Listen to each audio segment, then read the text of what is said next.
नमस्कार दोस्तों, आंजनेय भक्ति चैनल में आपका स्वागत है। तो आज का विषय है राम जी का चमत्कार, जिनके बारे में ये कहा जाता है कि वे हारे के सहारे हैं। उनके दरबार में आने वाले हर भक्त की कोई न कोई कहानी जरूर होती है।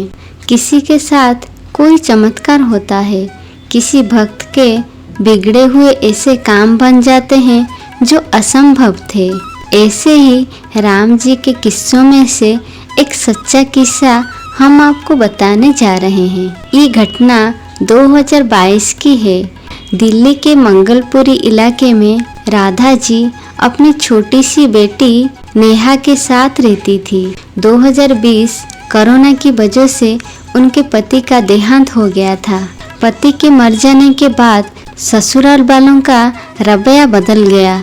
मधु के सास ससुर और देवर जेठ सब ये चाहते थे कि वह किसी तरह यहाँ से चली जाए और उसे प्रॉपर्टी में हिस्सा न देना पड़े। राधा को ये सब बातें समझ में आ रही थी। वह बुरा भला सुनकर भी किसी तरह वह अपनी बच्ची की खातिर रह रही थी। लेकिन एक दिन उसके ससुर ने साफ साफ कह दिया, बहू तुम अपने पीहर चली जाओ, तुम्हारा खर्च कौन उठाएगा। वैसे भी इस लड़की की पढ़ाई और इसकी शादी की जिम्मेदारी उठाना हमारे बस की बात नहीं है। उनकी बात का समर्थन करते हुए सबसे मिलकर राधा को घर से बाहर निकाल दिया। राधा के पीहर में उसके भैया भाभी खुद एक छोटे से किराए के मकान में रहते थे, इसीलिए वह वहाँ भी नहीं जा सकती थी। लेकिन वो मजबूरी में अपने भाई के घर पहुँच जाती है। वो अपने भैया से कहती है, भैया आप मुझे कुछ दिन यहाँ रहने दो, फिर मैं कोई काम ढूंढ लूँगी और रहने का इंतजाम कर लूँगी। भाई मान जाता है। राधा अपनी बच्ची के साथ वहाँ रहने लगती है। अगले दिन से ही वह काम की तलाश में भटकने लगती है, लेकिन उसे कहीं भी काम नहीं मिलता। शाम को जब वह घर आती है तो देखती है नेहा की तबीयत बहुत खराब है। वो नेहा को लेकर डॉक्टर के पास जाती है। डॉक्टर नेहा का चेकअप करते हैं और कहते हैं इसमें खून की कमी है, इसके खाने पीने का अच्छे से ध्यान रखो, फल खिलाओ और साथ में ये दवाइयाँ लिख रहा हूँ, इसे समय समय पर देना। राधा के पास कुछ पैसे थे। वो नेहा को घर छोड़कर केमिस्ट के दुकान पर जाती है। केमिस्ट पर्चे को देखकर कहता है ये सारी दवाइयाँ मिलाकर 500 रुपये की है। राधा के पास केवल 200 रुपये थे। वो केमिस्ट से दवाई उधार देने के लिए कहती है, लेकिन वह मना कर देता है। पर्चा वापस लेकर राधा घर की ओर चल देती है। रास्ते में एक बंद दुकान की सीढ़ियों पर बैठकर वो अपने भाग्य पर रोने लगती है।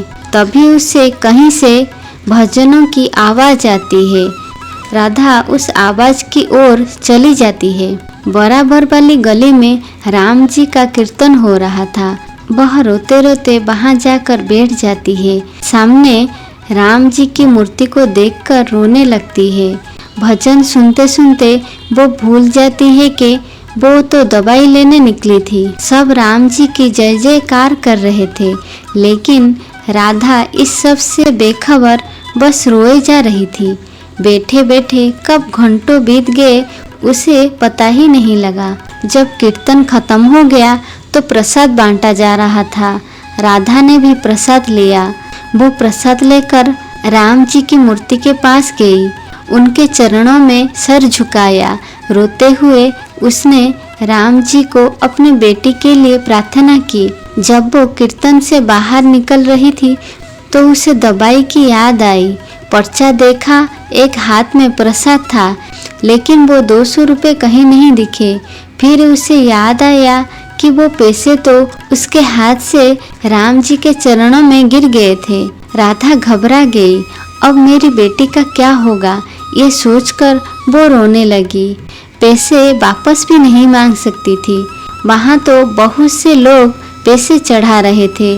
वो वहीं खड़े खड़े रोने लगी। फिर मुड़कर घर की ओर चल दी। तभी उसे किसी ने आवाज दी। राधा ने पलटकर देखा। एक आदमी जो प्रसाद बांट रहा था वो उसके पास आया और बोला, बहन, मैं तुम्हें बहुत देर से देख रहा हूँ। तुम जब से आई हो रो रही हो, क्या बात है? राधा ने कहा, कुछ नहीं, और वो चल दी। लेकिन उस आदमी ने कहा, बहन, मैं तो समझ रहा था तुम राम के गुणगान सुनकर खुशी में रो रही हो, लेकिन लगता है बात कुछ और है। मुझे बताओ, तुम कौन हो? ये कीर्तन मैंने ही करवाया है। राम जी के दरबार से कोई निराश जाए ये सही नहीं है। बताओ क्या परेशानी है? राधा ने रोते हुए उसे सारी बात बता दी। तब उस आदमी ने काम कर रहे एक लड़के को बुलाया और राधा के हाथ से पर्चा लेकर उसे दिया। 1000 रुपये दिए और कहा, इस पर्चे की दवाइयाँ और बाकी बच्चे पैसों के फल लेकर आओ। उसे भेजकर उस आदमी ने कहा, बहन, जब तुम निराश हो गई तभी तुमने राम जी के भजन सुने, जिसे सुनकर तुम यहाँ आई। बस समझो राम जी ने तुम्हें बुलाया है। चिंता मत करो, कल तुम आकर मुझसे मिलना। राम जी की कृपा से मेरी बहुत बड़ी फैक्ट्री है जिसमें तुम्हारे जैसी बहनें काम करती हैं। तुम्हें काम भी मिलेगा और रहने का इंतजाम भी हो जाएगा। राधा कुछ बोल न सकी, वह बस रोए जा रही थी। ये देखकर उस आदमी ने कहा, बस बहन, जितना कष्ट था वो तुमने सह लिया, अब सब राम जी के पर छोड़ दो। राम जी ने तुम्हें अपनी शरण में ले लिया है।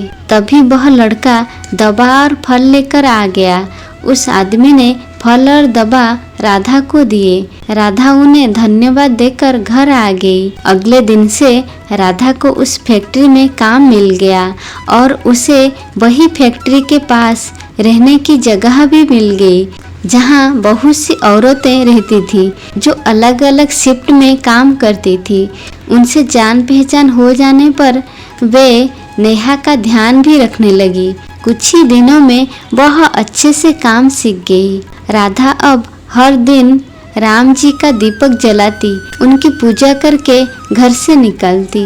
जब हम पूरे अंधकार में डूब जाते हैं, जहाँ आशा की एक भी किरण नहीं मिलती और हम सोचते हैं कि बस यहीं से हमारा रास्ता खत्म हो गया और कुछ नहीं हो सकता अब, अगर हम विश्वास और भरोसे के साथ भगवान की शरण में जाए तो हो सकता है भगवान जी हमारे कुछ पापों को हल्का करके हमें सहारा दे सकते हैं।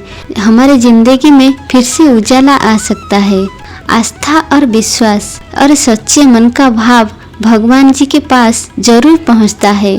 तो आज के लिए इतना ही।